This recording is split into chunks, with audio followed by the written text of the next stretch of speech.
Hello students, कैसे हैं आप सब लोग। आई होप आप लोग अच्छे होंगे, अच्छे से पढ़ाई कर रहे होंगे। इस वीडियो में आप लोग 11 से 12th में आ चुके हो, तो इस वीडियो में बात करूंगा कि 11 से 12th में जब तुम आए हो तो तुम्हारे मैथ्स का क्या क्या सिलेबस होने वाला है, कितने चैप्टर्स होंगे, किस चैप्टर पे तुम्हें बहुत ज़्यादा मेहनत करनी पड़ेगी, किस चैप्टर में थोड़ा कम से काम चल जाएगा, ये सारी बातें। दूसरा एक इम्पॉर्टेंट बात, इस बार जो मैथ्स का पेपर हुआ बच्चों ने बहुत अच्छा करा और मैंने जो पढ़ाया था बहुत कुछ आया था, तो वो आप तो वीडियो देख लेना, लेटेस्ट वीडियो में दिख जाएगा। लेकिन जो और इम्पॉर्टेंट बात वो ये है कि कुछ बच्चों को पेपर लेंदी भी लगा था। ठीक है, तो इसका मतलब ये है कि आपको अच्छे से पढ़ाई करनी पड़ेगी शुरुआत से, क्योंकि पेपर का लेवल फिजिक्स का अगर मैं बात करूँ तो यार बहुत ज़्यादा हार्ड आया था।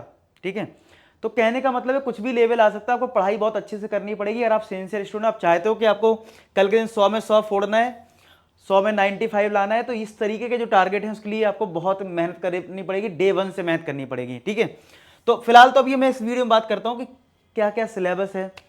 सबसे पहली बात, आपने अगर सेशन स्टार्ट कर लिया तो आपको बताया होगा टीचर्स ने कि भाई 2 बुक हैं। क्या है? 2 बुक हैं। बुक 1, ठीक है, बुक 1 में आपके पास 6 चैप्टर्स आपको मिलेंगे। ठीक है, और दूसरी जो बुक है हमारी यानी बुक 2 की अगर मैं बात करूं तो बुक 2 में आपके पास होंगे 7 चैप्टर्स। तो यानी कि आपको एक आइडिया लग गया, तो जो मैंने बता दिया कि 6 + 7 टोटल हमारे 13 चैप्टर्स होने वाले मैथ्स में क्लास 12th में। ठीक है, और अच्छी बात यह कि चैनल पे 13 चैप्टर्स की पूरी एनसीईआरटी आपको अपने चैनल पर मिल जाएगी।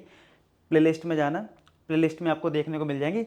तो आप क्या कर सकते हो, मान लो आपको स्कूल में कोई चैप्टर समझ में नहीं आ रहा शुरुआत में, तो आप जाओ आराम से प्लेलिस्ट से पढ़ना शुरू कर दो। ठीक है, अपने चैनल पे मैंने एक एक क्वेश्चन करवाया है पूरे यूट्यूब पे।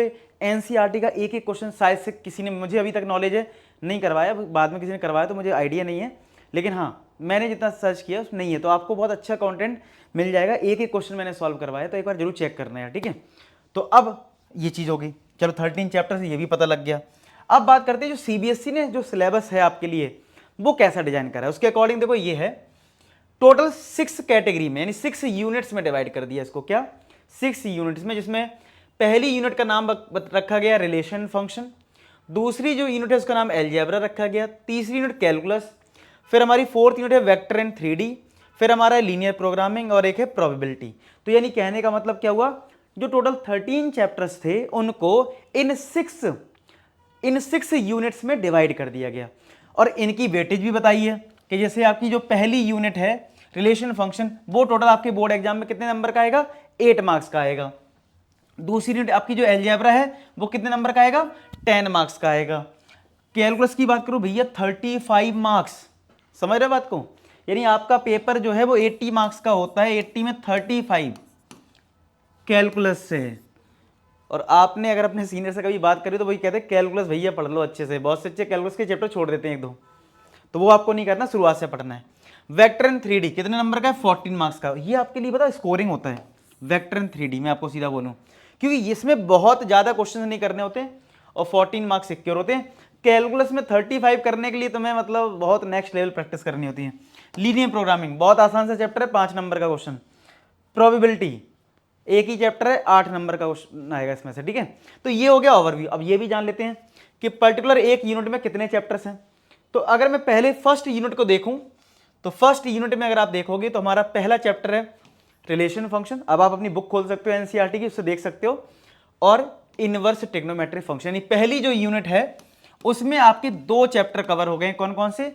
Relation function and inverse trigonometry function. आप चाहो तो टिक कर लो और उसमें नंबर लिख सकते हो। कितने नंबर लिखना है?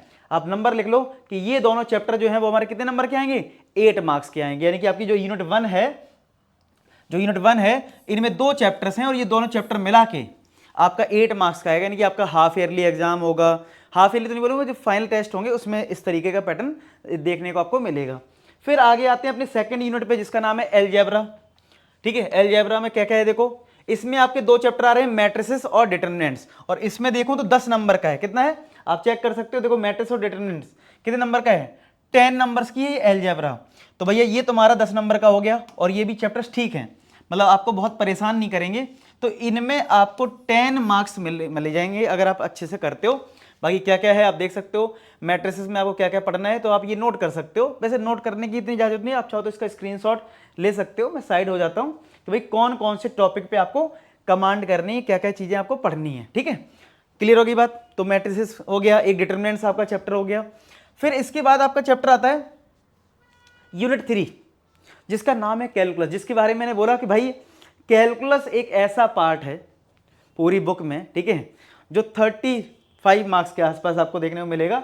तो अगर आपको मैं दिखाऊं यहाँ पे 35 मार्क्स का आपको देखने को मिल रहा है, तो भैया 35 के लिए मेहनत करनी पड़ेगी। भैया कितने चैप्टर्स हैं इसमें, चलो आते हैं काउंट करते हैं, ठीक है। देखो सबसे पहला आपको देखने को मिलेगा कंटिन्यूटी एंड डिफरेंशियबिलिटी। मैं आपको ये भी बता देता हूँ, ये जो कंटिन्यूटी एंड डिफरेंशियबिलिटी है ये आपका चैप्टर नंबर 5 है, ठीक है। ये आपका चैप्टर नंबर 5 है बुक 1 में। किसमें, बुक 1 में चैप्टर नंबर 5 है। फिर आपका एप्लीकेशन ऑफ डेटा ये चैप्टर नंबर 6 है, और इसी के साथ आपकी बुक 1 कंप्लीट हो जाएगी, क्योंकि बुक 1 में मैंने शुरुआत में बताया था आपके 6 चैप्टर हैं। तो ये 2 चैप्टर हो गए कैलकुलस के फर्स्ट बुक से, और भी है अभी, ठीक है। फिर आपका आता है सेकेंड बुक का, ठीक है, जो इसी कैलकुलस के अंदर आता है, जिसका नाम है इंटीग्रल्स, ठीक है। तो इंटीग्रल्स आपका सेकेंड बुक का है, जिस चैप्टर नंबर है 7। चैप्टर नंबर क्या है, 7। इसमें ये सारा सिलेबस है, आप देख सकते हो। और इसके बाद आपका आता है चैप्टर नंबर 8। ये आपका चैप्टर नंबर 8 है, जिसका नाम है application of integrals.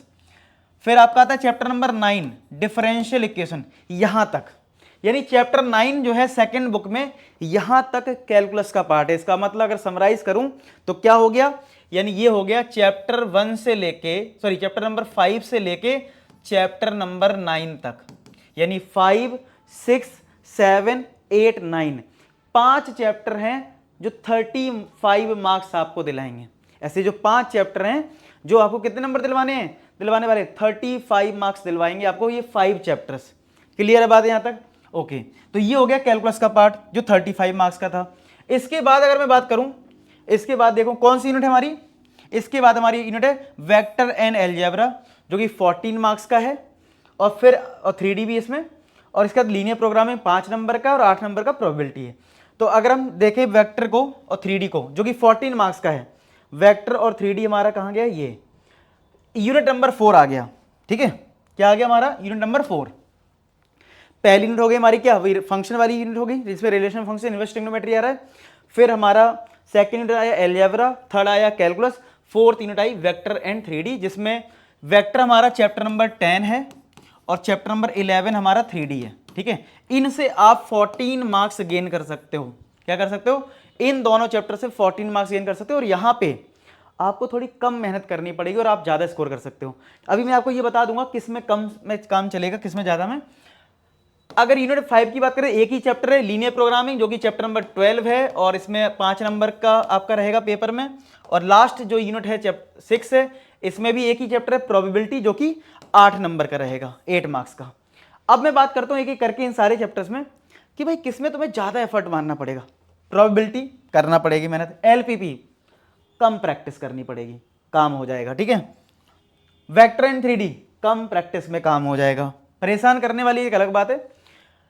Differential equation again थोड़ा कम में काम चल जाएगा, एप्लीकेशन में थोड़ा कम में काम चल जाएगा। भैया सबसे ज्यादा रुलाने वाला चैप्टर है इंटीग्रल्स, भैया इसमें सब लोग रो देते हैं, ठीक है। सब लोग मतलब सीनियर से पूछना सबसे परेशान करने वाला चैप्टर कौन सा है, इंटीग्रल्स।